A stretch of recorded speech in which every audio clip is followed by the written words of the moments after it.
Well, let's go back to the big picture now. The Integrated Resources Plan released by Minister Gwede Mantashe last week received different views from various role players. The 100-page document outlines the country's energy mix, focusing on most resources, including nuclear and renewables. Well, my guest this evening is Dr. Kelvin Kem, who is the former board chairperson of the Nuclear Energy Corporation of South Africa. Good evening, Dr. Kem. Thanks very much for your time. From where you sit, if the piece you wrote is anything to go by, the plan that the minister put before the nation last week was characterized by a good sense and realism. Absolutely. We've got to realize that we need to produce electricity as cheaply as possible and as reliably as possible for the country. Which is not happening right now. That's not happening right now. And therefore we need some steady source of supply. Most of the world is still powered by coal. South Africa is one of the countries blessed with a lot of coal. So to my mind, it's very silly not to use the coal. I'll return to that in a moment. The other thing that we have is nuclear power. We have uranium in the ground. We've got a large part of the uranium fuel cycle that we've built up over the years, so we're in a position to use the uranium. Now, South Africa is a big country. South Africa is the same size as the whole of Western Europe added together. People don't realize just how big South Africa is. The distance from Cape Town to Pretoria is the same distance as London to Rome. And at the moment, what we have is a situation where all the coal electricity is coming from the coal fields, which is in Mpumalanga and northern KZN. Koeberg, which is the only nuclear power station in Africa, sits down by Cape Town, and it supplies about half the power to the Western Cape. But the other half comes from the coal. And it's risky to keep building the country larger and larger in years to come, where more and more of a percentage is coming from the coal fields. So what we need is nuclear power around the three Capes: the Eastern Cape, the Western Cape and the Northern Cape coastline, where the water is from the ocean to do cooling of the reactor steam cycle. So we need to put electricity from the bottom up, from nuclear, and from the top down from coal.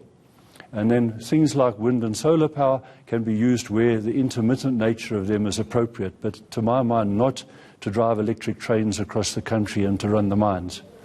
But, I mean, the minister said as much. I mean, where you put it is, it would be silly not to use coal, and he agrees with you. Yes, absolutely. Now, I'm so relieved to see the minister coming out with such a wise position. Now, let us immediately go along and talk about the climate change saga. I'm one of the people that does not believe that there's human-induced climate change. It's just not on. The data just does not match up with that, no matter what you hear. The bit of climate change that we've seen, if I do this, my hands have warmed up by more than 1 degree C. And that is the temperature that they say that the planet has warmed up since the days of King Shaka. So since the days of King Shaka to now, if you do that, that's the amount of temperature that the planet has gone up by. And people are saying this is leading to doom and gloom and disaster and so on. There has been a bit of temperature increase, but interestingly enough, none this century. It stopped at the beginning of this century. And the temperature increase that you do see can be correlated with the magnetic field of the sun, not with industrial carbon dioxide. So the whole move against coal is to save the planet, in inverted commas, because of this fear of the carbon dioxide, not because it was a good engineering solution. Okay. I'm not getting to that because I don't know anything about what you've just spoken about now. But one of the reasons given by the minister for the reduction over time of coal dependence was that we're signatories to all these pacts. And we have made a commitment to reduce our dependence on coal. That is going to happen, it says, but we're not going to be silly about it, as you said, because we have coal in abundance, and there are cleaner ways of actually using the coal. And I just wanted to ask from you whether, you know, I mean, someone sent me something a day or two ago about certain case studies, a technology that is being used across the world, which he was telling me has actually been piloted, I think in Guha, he said, where he says there are much cleaner ways of producing coal, and they believe that if we go that direction, then we'll be able to do both things, which is, one, to continue using the coal, which we have in abundance still, but on the other hand, taking care of the environment. From conversations you're having with colleagues, I mean, what do they call like? What is their view on cleaner and more efficient ways of continuing to use the coal we have in abundance? Well, the Minister particularly mentioned what is known as HELE coal, H-E-L-E, which stands for high efficiency, low emissions. And that is that you burn the coal in such a way that the minimum amount of stuff gets out. It doesn't alter the carbon dioxide because that's just a chemical reaction. But as you and I are talking now, we're breathing out carbon dioxide. It's not a pollutant. The bigger worries are things like sulfur dioxide and nitrous oxides, and then things like soot that get on your sheets when your sheets are hanging on the washing line and so on. But sulfur dioxide mixes with water and produces sulfuric acid, and it can then get into your house gutters and into other things and cause corrosion and so on. So by far the most important with this high efficiency, low emissions coal is to burn it in the most modern way possible to reduce all the other stuff that comes out.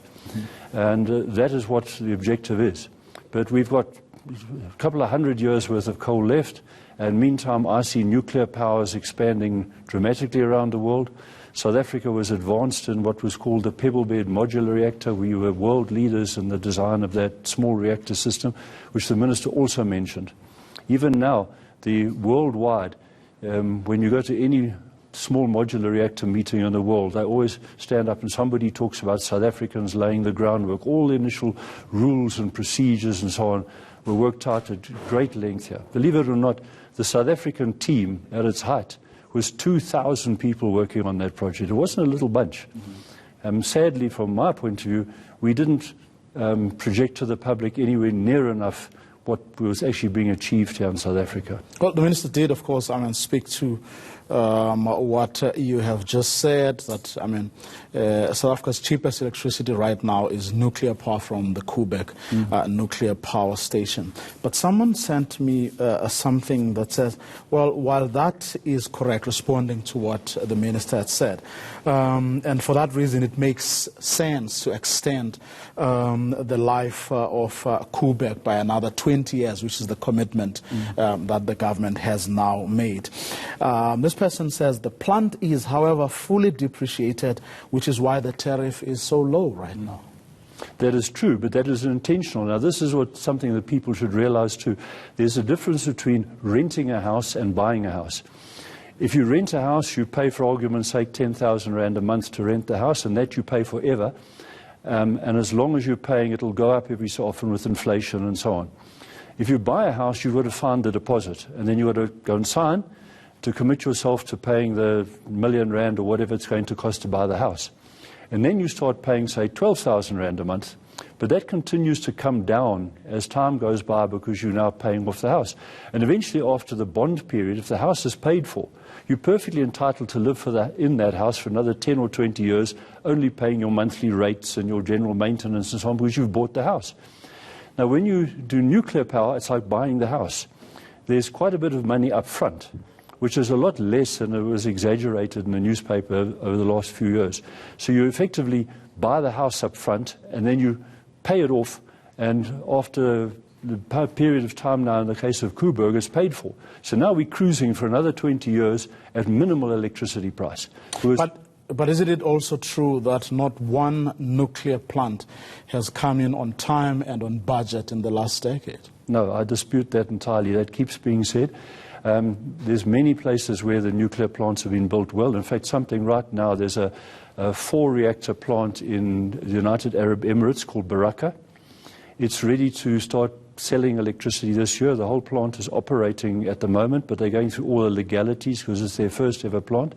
It was built effectively on the budget that they said, which is the budget that we calculated, the professionals calculated for our first new nuclear plant, and not the exaggerated trillion Rand you heard in the newspaper. And the Baraka plant has come in basically on time. It's a little bit late, like a year or something afterwards, but that was after 6 or 7 years with their first try. And at the moment, they're being super careful. What's something of great pride at the moment here is that they've got 80 South Africans on the plant. Just a couple of weeks ago, a South African from Coburg was appointed as Vice President of Engineering. And heads of reactors 1 and 2 is one fellow from Cape Town, Daryl Lapluan, and head of reactors 3 and 4 is Kevin Engel, another person from Cape Town. So South Africans are helping them put that plant into operation. And sadly, nobody here knows about it. Now, one of the things the Minister warned or cautioned against was the extremism, he says, often characterizes the debates between those who are pro-coal and nuclear and others who are...